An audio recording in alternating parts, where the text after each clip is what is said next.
Good morning. Thanks for coming. My name is Wendy Watson, and I'm honored to serve as President and Executive Director of Orbit Canada. Our agenda, really full. So you'll see at 11 o'clock and at 1 o'clock, we have two different panels going on. So we have this room, which is the grade in CD, and we have next door, the grade in B. So in this room at 11 is usability is king, and next door is real-time equals clean data. In this room at 1 o'clock is the crystal ball, the debate over the future of the broker distribution channel. And next door is being digital in commercial lines. And you know what, if you're like me, you're going to have difficulty choosing. So I'm just throwing a thought out there that perhaps you actually want to go between the two. So it's not like it's a presentation where you're going to miss, a dot at the beginning and you won't figure out until you won't be able to understand at the end what they were talking about. It's a debate, they're discussions, so go between the two and gather as much information as you can. I'm just throwing it out there. Passport. When you checked in with Janet, you got, Rick, hold up that little card for me. You got a little card like that that's called a passport. So this is, because sometimes people are shy about going to exhibitors. Oh, they're going to want to take my email address and they're going to send all sorts of marketing information to you. Well, that might be true, but we're going to make it worth your while. So each exhibitor has a secret marker, and if you go and visit them, they're going to put a mark on your card. When all of your exhibitors have their secret mark on them, put them in the box on the registration desk, and at the end of the day, we're drawing for a Microsoft Band 2, a wearable. So last year we gave away the Google Watch, and this year it's a Microsoft Band 2. So I want to win it. I unfortunately cannot, so I hope you enjoy it. We could not put today on without the support of our sponsors. So IBM is a corporate sponsor, and we have gold sponsors of today's event. We have Xenex, Keel, and PolicyWorks, and they are also exhibitors. And we have silver level sponsors. That was really hard to say for whatever reason. ClearPay, CSSI, who I always call TBW, Applied, Star, and Wilson Towers Watson. That's a huge name, Charlie. Yeah. Is there no acronym, WTW or anything? No? Okay. Yeah. So please. What did you say? Oh, that is WTW at the end, eh? Doug's very observant. Okay. Can I ask, first of all, how many people, this is their first event, their first Orbit event? Oh, wow, that's really good. How many people here are members of Orbit? That's a nice distribution. Okay, so, yeah, Kevin's waving like crazy back there, yeah.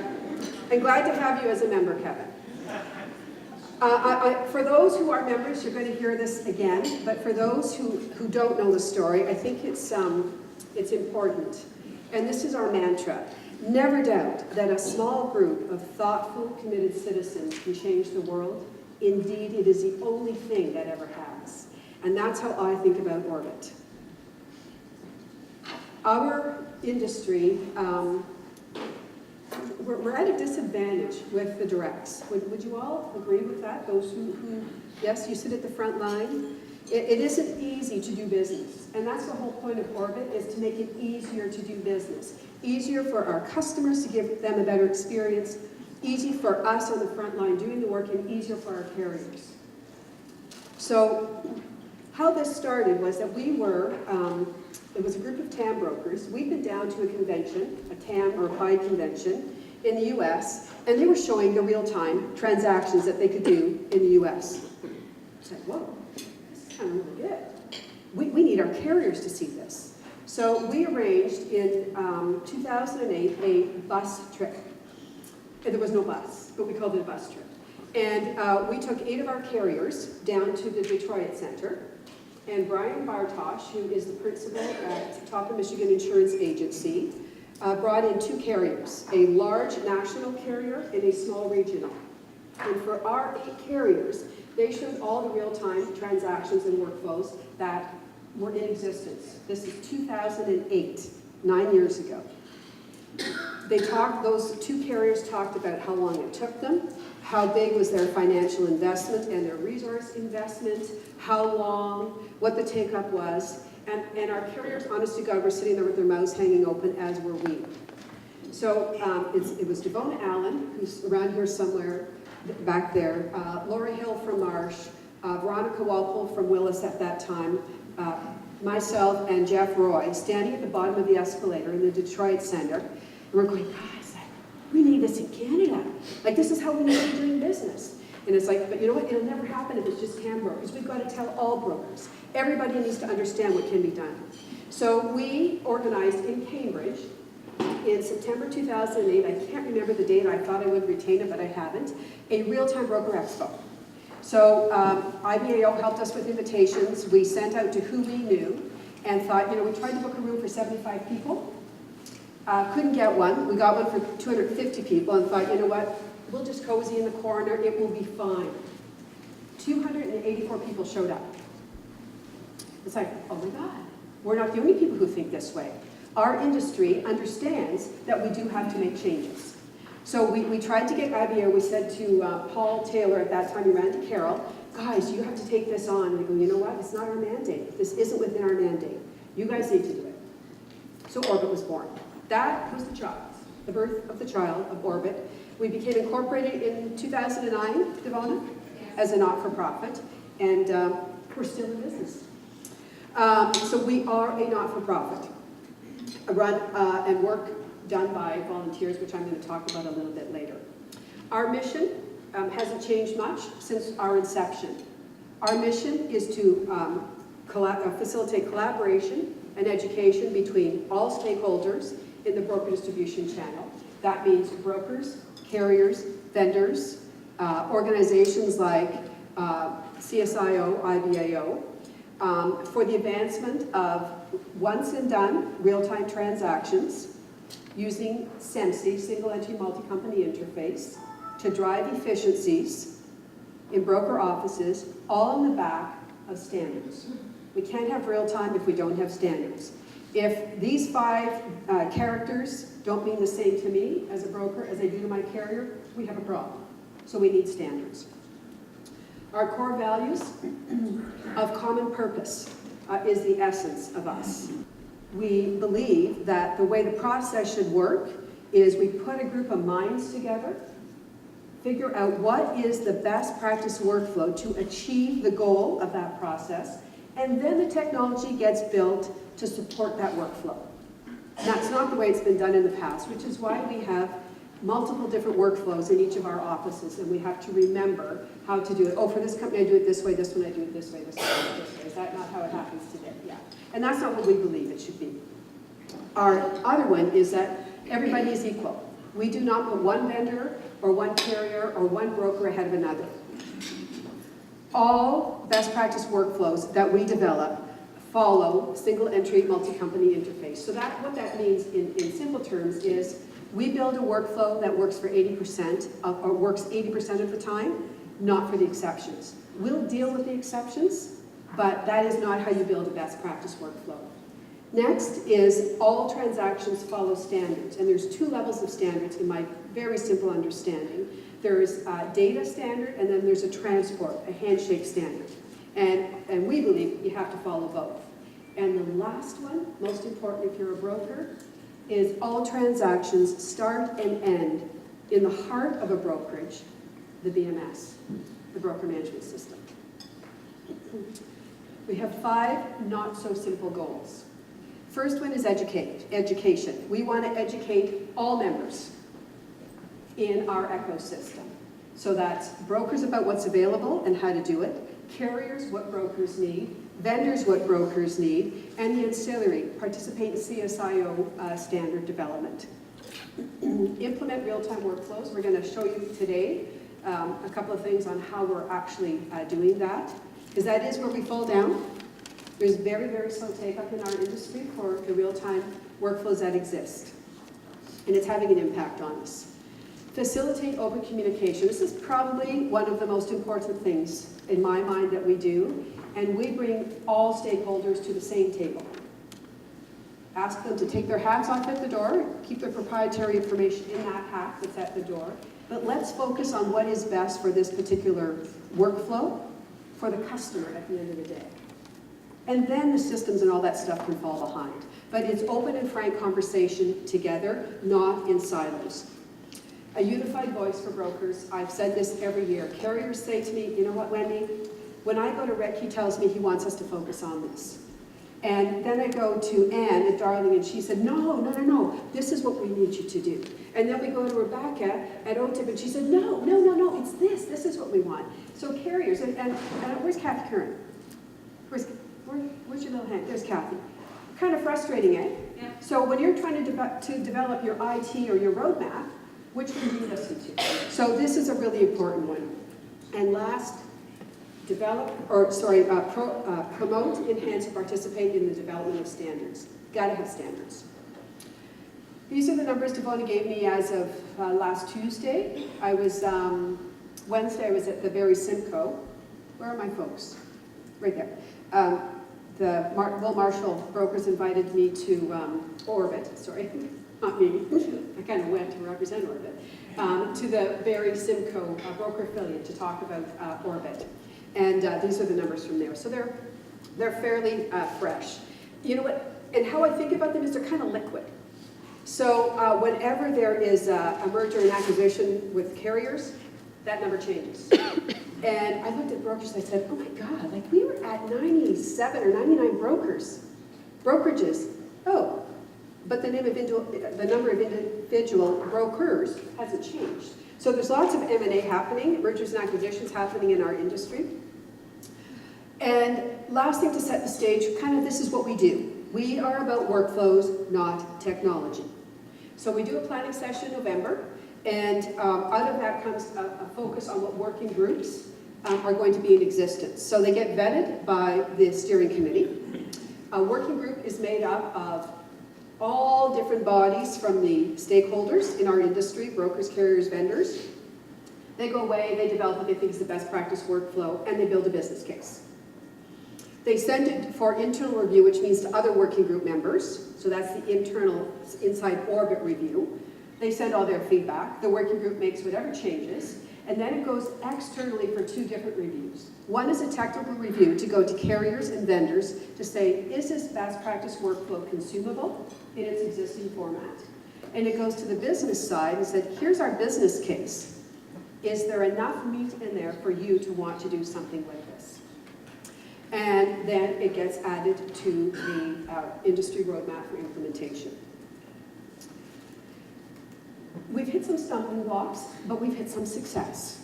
So we had to 2 years ago, create something called the Launchpad. You know, Orbit, you get the space thing and you would have a Launchpad, right? Ready for the rockets to come back? Yeah. So we create a Launchpad. And the Launchpad is where we have best practice workflows that are published. That means they've gone through the entire vetting process and they're sitting on the industry roadmap waiting for a carrier and a vendor to take them on as a pilot. So, new business quote and bind. Oh my goodness, is Lori Smith here yet from Mass? She was the team lead on that working group. That's been done, I'm going to say, since 2011, that best practice workflow. Commercial lines property, that's been done, and actually, somebody from PolicyWorks took a lead on that one. That's been done since 2012. So they're sitting there waiting for something to happen. So they're just sitting quietly. EDT, that's the one you guys probably know most familiarly as eDocs. So we called it electronic document transfer. Beth, just wave. Beth was the team leader. And when did that get launched, Beth, the eDocs part? 2010? Pardon? 2 or 3 years ago. So they developed, they were a really, really active working group. They had 25 active people, and that's brokers, carriers, vendors, participating in that working group. So that drove the development of the standard for eDocs. Steve Kaufman was at CSIO back then, and he was on that working group, or I think it was he who was on the working group. Who was it? Oh, Francine. Yeah, it was on the working group. And they also did clean download to drive that. So that one has been a success. It's not considered finished yet, because their best practice workflow identified all the documents that should come through eDoc, and they're not all coming yet through eDocs. So it's still sitting there waiting to be done. And real-time payments, Devona Allen led that working group, and we were trying to figure out last night when the best practice workflow got done. I think it was 20. We had two, and we had one in 2012 completed, and the other one in 2013. Okay. Agency bill and direct bill. Oh, right. So that one's, we have some news for that, on that today that we're going to share in just a couple of minutes. So there's some good news, but you know what, guys? Our industry moves like snails. Ah, you know, it's like pulling your eyes out. It's kind of a little bit painful. So what we've been doing through the last year is every year we have an annual members meeting. We participate with the Insurance Canada, what used to be called the Technology Conference. They got a new component to it. We're going to share some working group activities. I went to the Barrie Simcoe broker affiliate, and didn't I spell the name of Barrie wrong on the presentation? They didn't tell me till the end. I was so embarrassed. And then industry strategy session deliverables. So I want to take us back to the industry strategy session that a lot of folks in this room were at in 2012 or 2015. And it was a big day, a lot of brain power kind of sucked out of us, and some really good results. So to set the stage, we had Bill Morris, who is always, in my mind, the voice of the consumer. He's an expert in the gathering of consumer feedback and the analysis of consumer feedback around loyalty and what they like and what they don't like and what they want us to do and what we don't do enough of and all that good stuff. So we had Bill, and he was playing the good cop, bad cop that day. So he was telling us, you know, from the good cop side that, you know what, I can see some change in the results. Consumers are starting to see that you guys are doing things differently, and you know, if you stay on that track, then you know you're going to look really good. You're going to continue to retain or grow your market share. Did I sort of encapsulate that fairly? His bad news was, but you're not doing it quite fast enough. So yeah, so he's probably right. And then Patrick Weiss from Insurance Canada, I keep pointing to Doug Grant, I'm so sorry, his partner at Insurance Canada. He shared with us, they host this thing called Insurance 2024. So they look at 10 years in the future and try to predict what our industry is going to be doing or what it's going to look like in those 10 years. And his message was that there's going to be a ton of data coming to brokers and carriers. And he saw, or they saw, that there was going to be an opportunity in the future for brokers to truly differentiate and add value. That he saw a positive future for us, not a negative future for us. And Bill's nodding at that. So, but what we need to do is think about how we're going to do business differently to actually make that a reality in 2024.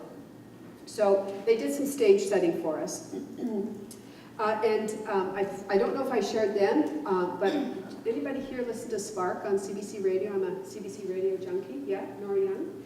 She had this e-commerce expert on there. And it was a fella, I can't remember his name. And he was saying, you know what, we thought when Amazon came that, you know, all of the bricks and mortar bookstores were going to go. And didn't a lot of them close down, right?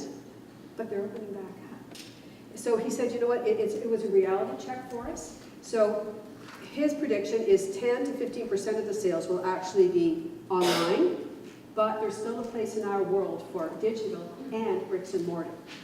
So what that tells me is people still want to eyeball with us, do business face to face, or actually talk to us, not just click to us. So we need, in my mind, to truly be focusing on getting the efficiencies into our distribution channel, getting the stuff we don't need to do out of it, so that we can actually spend time conversing and consulting and advocating and advising our customers. So for me, that says that we're still pretty valuable.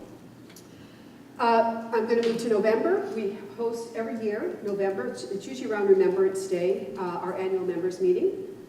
And I don't know if this is true in the future, but it's been true up till today, that this is the one event where we invite our membership to attend free of charge, that the cost has been covered in your membership dues. And honest to God, with the cost of hotels, I hope we can continue to do that. But Devona's getting to be a really tough negotiator, I'll tell you that. So we had a panel, and we thought, we need to deliver more value than just a discussion about where Orbit is and what do we do. We need to add some flavor. So we hosted a panel, and it was called, what is it exactly that clients want? Because there's so much information out there. So we invited Newton Asari, the second. He's the CEO and co-founder of a company called Client Desk, and he'll be on a panel later today. And why we wanted him is, it was a group of university guys. One of their buddies had a horrendous claims experience and said, we could do this way better. So didn't they write some technology to actually do it better? And they went to carriers, and now they've got software called Client Desk. So, it's a good news story. When you have a problem, you solve it. We had John Foreman. He's somewhere. Where are you, John?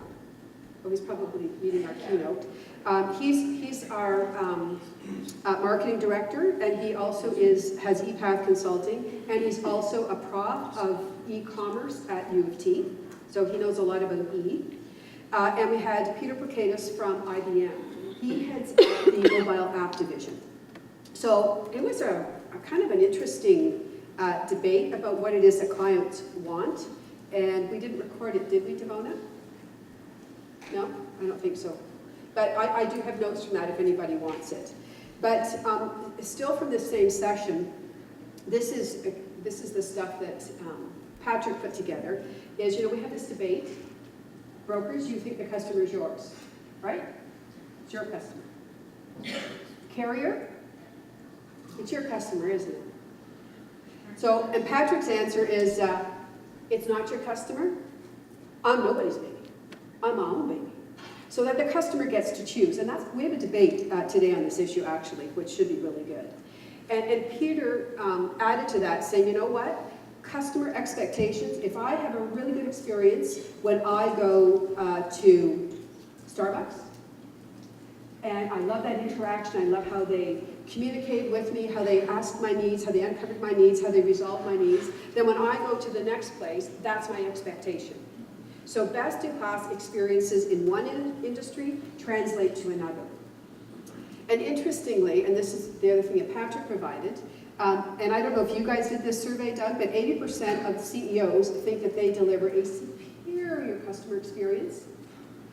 But Bill tells us, guys, only 8% of the customers agree with you.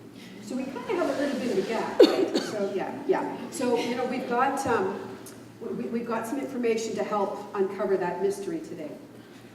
Also at our annual members meeting, or in preparation of our annual members meeting, the board and the steering committee, we did a SWOT analysis on our industry. So we have strengths, weaknesses, opportunities, and threats. And so we talked about them. And, what are some things that we could do to deal with the weaknesses? And, with your weaknesses, you have to decide whether you're going to address them or just accept them and move on.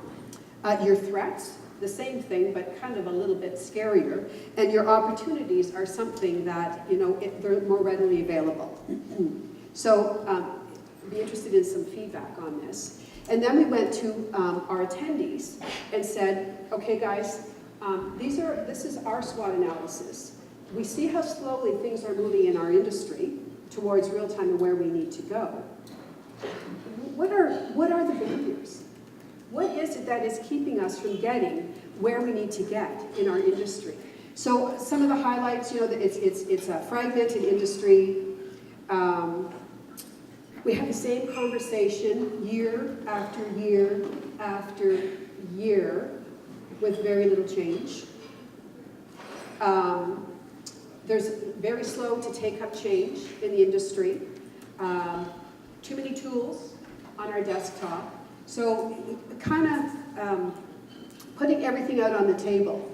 So our approach, and I still believe this, is we have to get the administrative tasks off of our front line so that we can deliver the service, we can have the conversations, we can build the relationships, and we can let the technology do the work for us. That's been our mantra, that's been our belief from day one, and I still believe it, that if we work within real time, then we truly have real savings.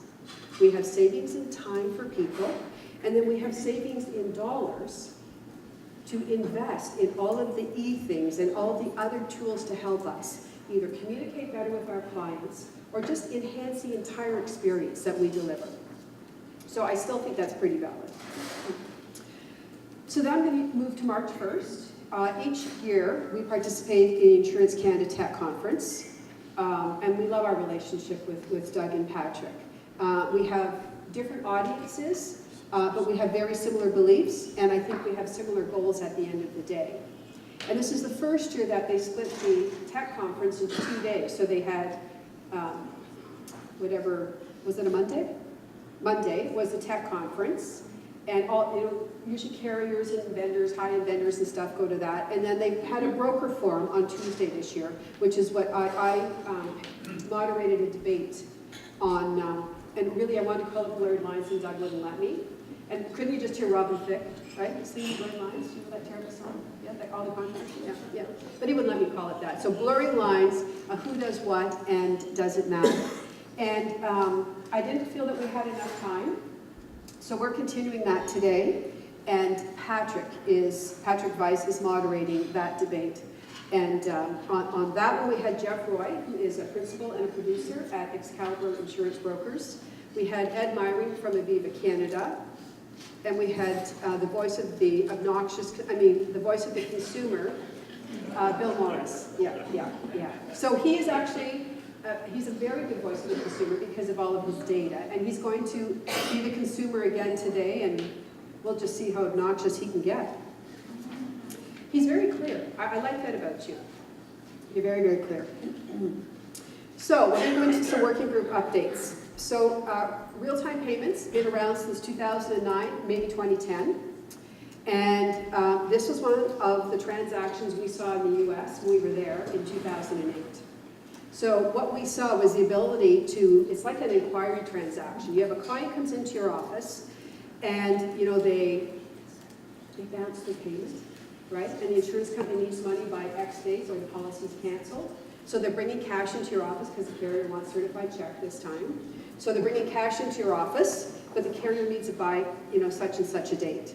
So what a real-time payment did that I saw back in 2008, the client comes in, we deposit the money into our trust account. We go to that client in our VMS, and we click on real-time. And what are we doing the transaction? It's a real-time payment, okay? And how much money is it? It's this amount of money, and we click enter.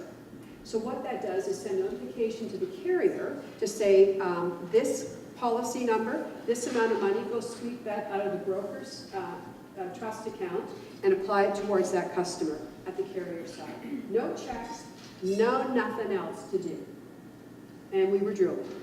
So way back when, we had Lorna Sudi, who was at Accident, is now at Intact, and she estimated that they did 8,000 checks, got 8,000 checks in a month that this could replace.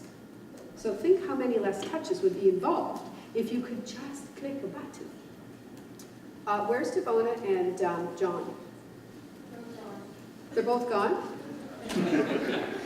John, come on down. So I wanted Devona to talk because she was has been the team lead on that working group. And interestingly, John Noddick from ClearPay, everybody. John's been on the working group since inception, but way back then, he was with BMO, right? I got the right name. He was with BMO, and I might be rude, but it was really difficult. We couldn't get movement. We could not get movement on this, and so John leaves BMO and he goes to ClearPay, and it's just like magic. It's been a long journey for me personally, actually. Because with Wendy and Devona were very passionate about this issue. At the time, I was managing the P&C broker program at BMO, so heard about this issue a lot.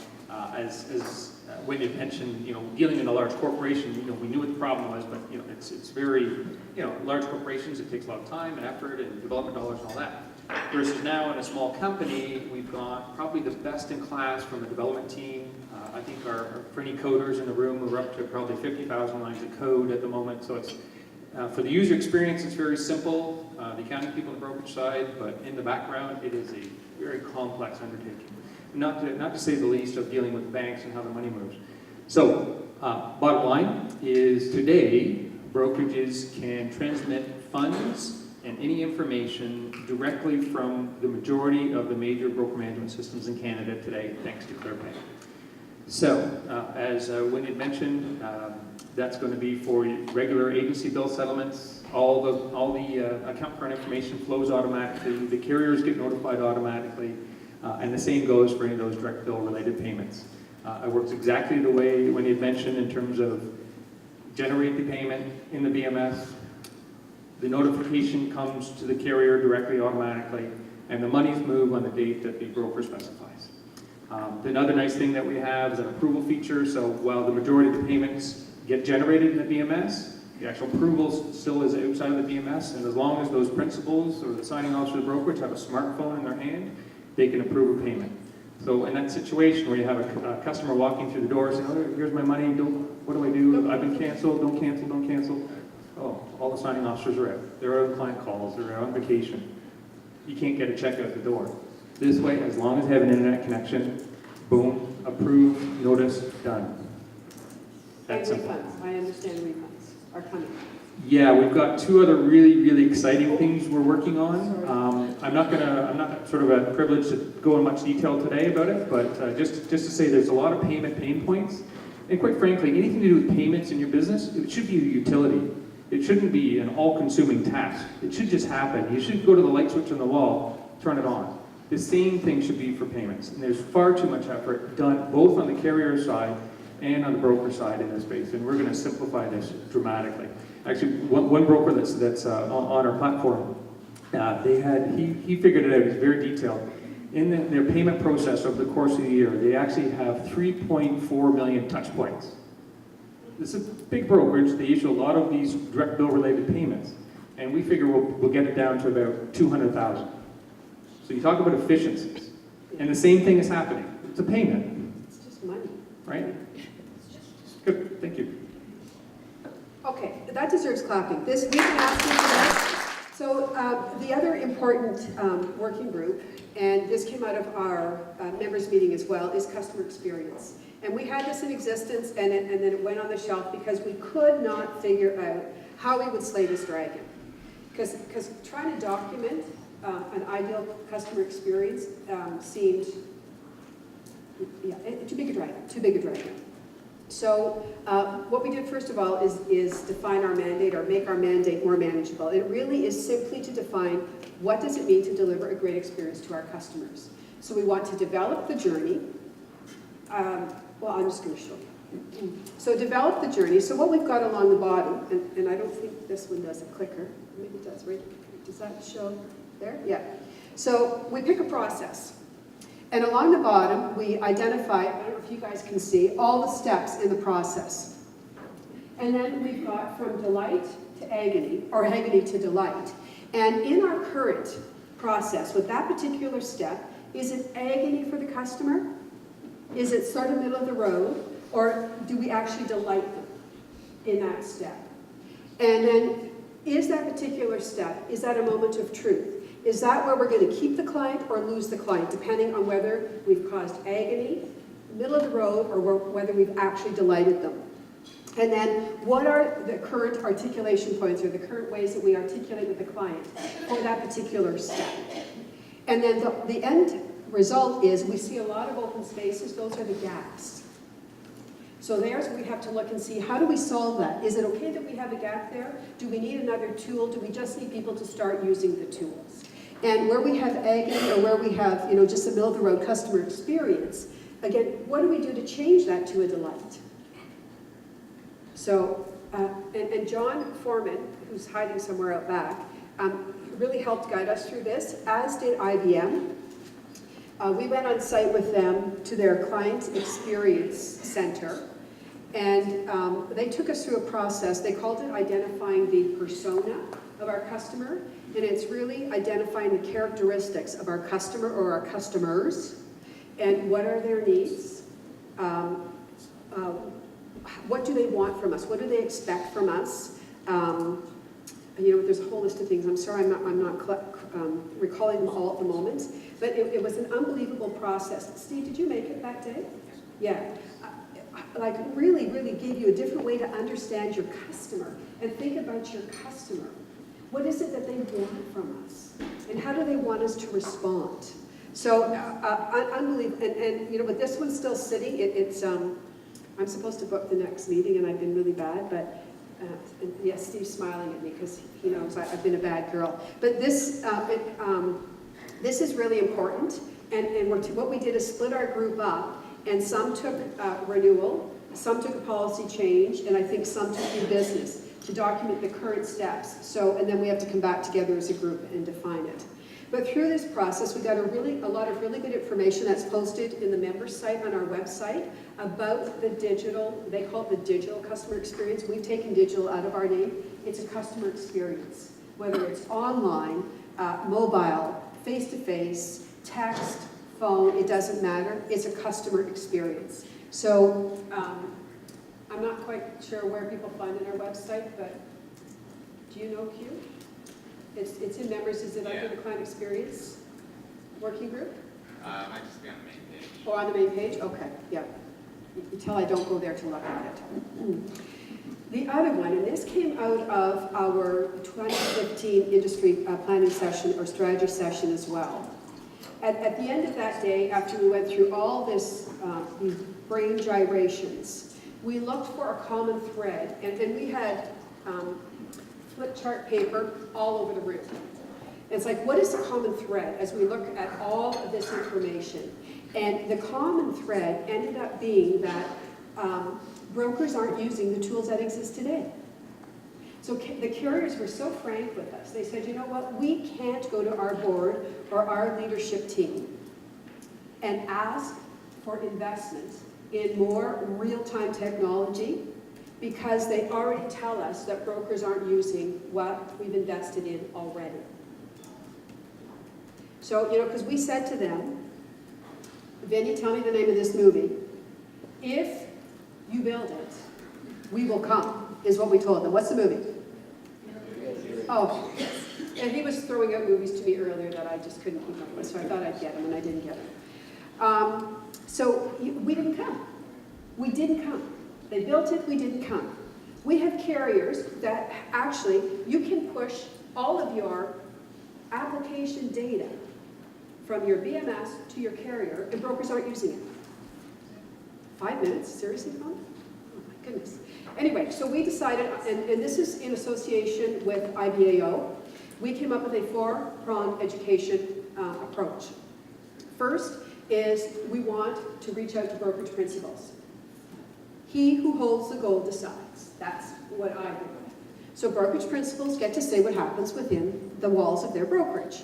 So we want them to understand how important it is for them to promote real time in their office. So we had two brokerage principals, Jeff Roy from Excalibur and Adam Mitchell from Mitchell & Whale, do voiceover on this whiteboard. It's really kind of cute. I'm going to show you in a second. And talking about why they promote real time in their brokerage and asking other principals to step up to the plate. The second one is we want to build the show me how to set it up in my broker management system for each BMS. The third is how to for each transaction for the front line by BMS. And Amanda Ketelars from Mitchell & Whale has recorded with Quentin, who I call Q, he's our marketing dude. They've recorded two, we just have to put voiceover on it, and those will be released. And the last one, and this is a different one, is we want carriers to get engaged in, when we call and say, Mr. Kirby's policy, he wants to know when his next payment is. What, you know what, truly click the button and get that yourself. So we want billing departments and we want underwriters to push back to brokerages and say, are you aware that that information is available at the click of a button from your broker management system? So we want education coming from all different directions. So just give me a second here and I will play the video. Hopefully I don't kill anything.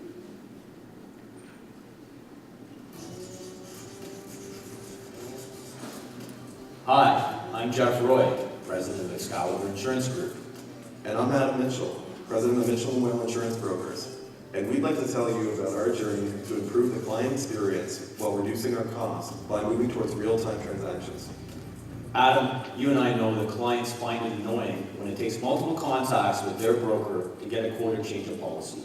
Each additional contact means added cost to our business and frustration to our clients. These frustrations show up in our business as lost sales, fewer referrals, and reduced retention. Jeff, we both know that currently there is no perfect solution for this, but I'm always amazed when I hear our fellow brokerage principals say that they don't use the many real-time tools that are available now. Real-time just makes good business sense. I totally agree, Adam. In our brokerage, we've introduced streamlined processes to improve inquiry, document management, and password management. This has allowed us to reduce operating costs, improve turnaround times, and free up our staff to spend more time with clients, making sure they're properly protected and selling additional products.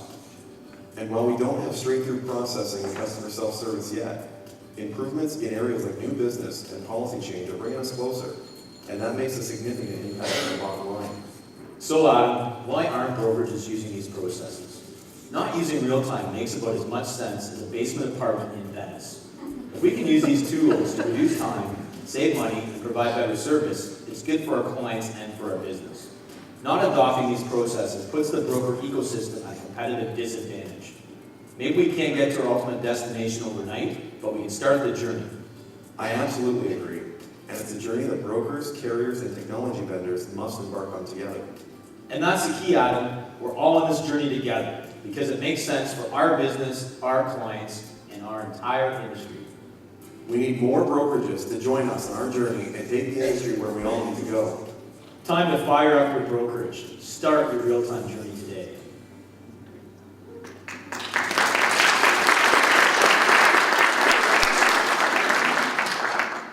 Yeah, I think they did a really good job. So I have to rush here. I'm sorry, I always talk too long. So the show me is in progress. We just have to do the voiceover and we will release that. But we're looking for volunteers, and this is Power Broker that Amanda has done. So we need volunteers for the other broker management systems to record, and Quentin will work with you to record your workflows. So, you know, if you want another moment of fame, come on down. And actually, if you just info@orbitcanada.ca, let us know you're interested. We will actually step up to the plate. So I have to rush, I'm sorry. Media and education. A lot of this is Q, actually, Quentin. It's about our communication. So it is about media, and we've had increase in almost all areas. I see one though, our site visits are down. So, you know, once we get these videos going, I think it'll perk things up, or we have to change something up to drive people more there. Every year, I ask you to fill out the feedback forms. So Janet gave you one when you checked in today.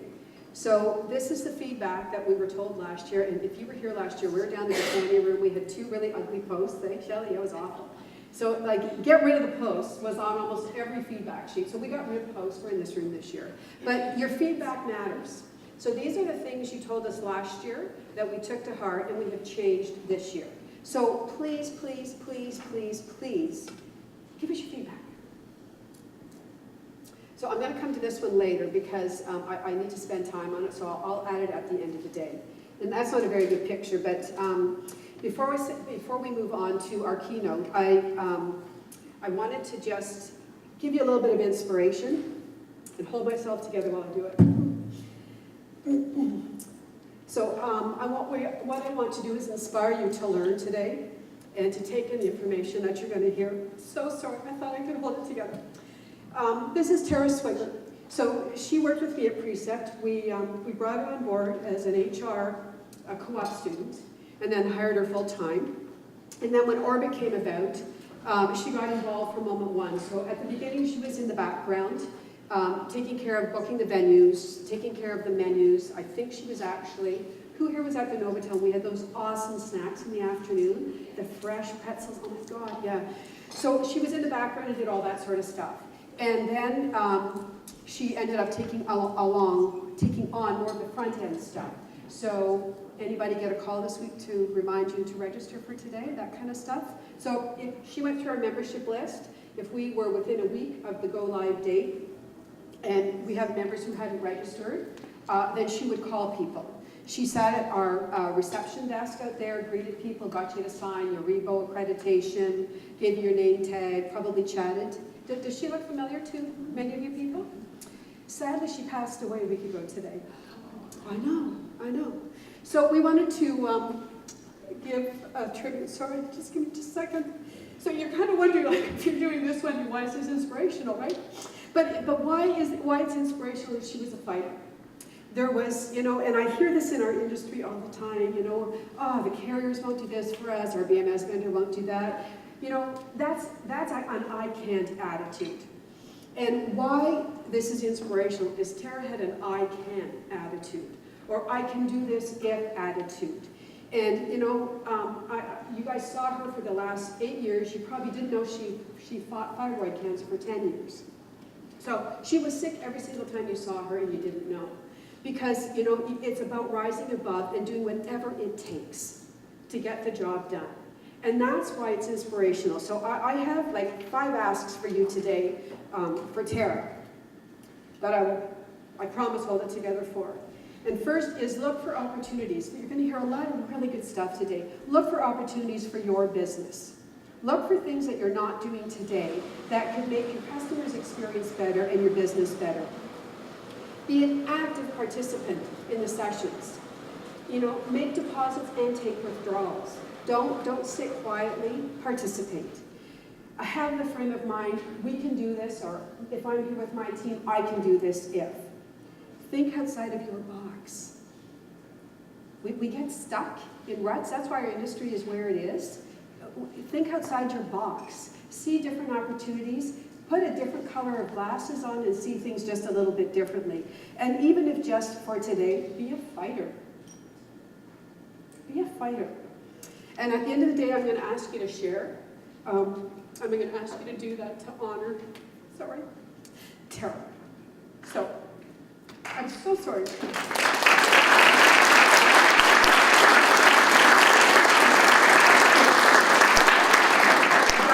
I believe in my heart of hearts that we are in the fight of our life in this industry. And we better get our shit together, is kind of how I feel. And I'm going to go from Tara to Tara. John, is Tara here? Yeah? So our keynote, I'm really excited about this. I can't sit my butt long enough in front of a screen to watch much of anything, actually. And when John was proposing that we have Tara O'Doherty from Cassette Communications as our keynote, he sent me links to some talks that she had done.